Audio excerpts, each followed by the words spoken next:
So I cannot believe that the Zoom did not save on my computer from Dr. Carolyn today on ADHD. I am so sorry, but I am going to recap here the very best I can. And the good news is that we're having Dr. Carolyn back to talk about autism in a couple of weeks.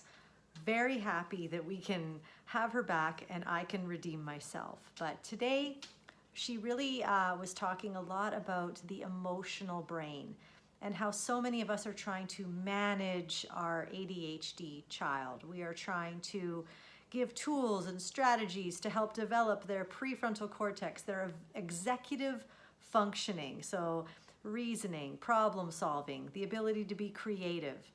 And I loved what she said. She said that that's actually counterproductive. It's not as effective as we might think, because when we focus on just building the skills of building the prefrontal cortex, it only does so much. But if we focus on the emotional brain, these things that we so want our ADHD child to learn, like self-regulation, learning how to social cues, learning how to problem solve and be reasonable, they just naturally happen. I loved that she said that today. I found it very challenging. I found it to be so counterculture and what we hear.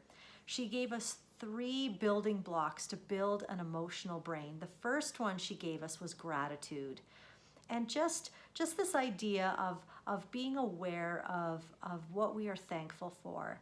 It builds something in the emotional brain. It roots us, it grounds us.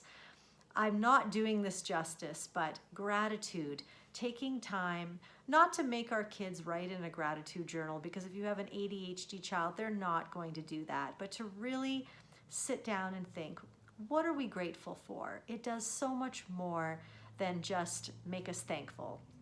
The second building block to building a healthy emotional brain that will naturally lead to more regulation and building our executive functions here is pride, giving our kids something to be proud of. And we spent a lot of time on this. The idea that we don't empower our kids enough. We are constantly over their shoulders, looking at what they're doing, telling them in our nonverbal that they just can't do it. When we continue to come to their rescue, when we continue to nag, these executive functions don't get developed. In fact, what I loved about our conversation was that we realized how much anxiety we're creating in our kids when we are constantly on them. We don't allow them to explore. We don't give them opportunities to try and fail. But when we do, when we give our children the experience of trying and failing, we build a sense of healthy pride. She brought up the sacred cow for me today. She brought up the Christmas tree.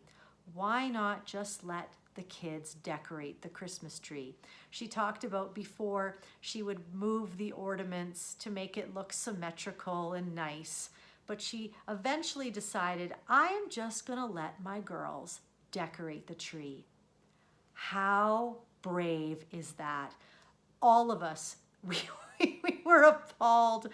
We realize how much control we want when it comes to our kids, giving them freedom to help us around the house, doing things like dishes, doing tasks that we just want to oversee them. We just want to correct.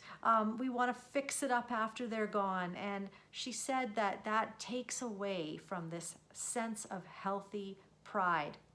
And that pride is so important in building the emotional brain because it tells them that they're capable. It builds resilience and it allows them to feel like they are contributing something good to the family and to the world. And that is something that really does develop the executive functions. It comes through. It gives us that outcome in the end, regardless. And then the third building block that she gave us, there was gratitude, pride, and compassion. She talked about compassion and she told the most beautiful story about the war, Britain and Germany. It was Christmas, and they started singing Silent Night in German. And the Brits recognized the song, and they laid down their guns, and they started singing Silent Night with the Germans, who then laid down their arms.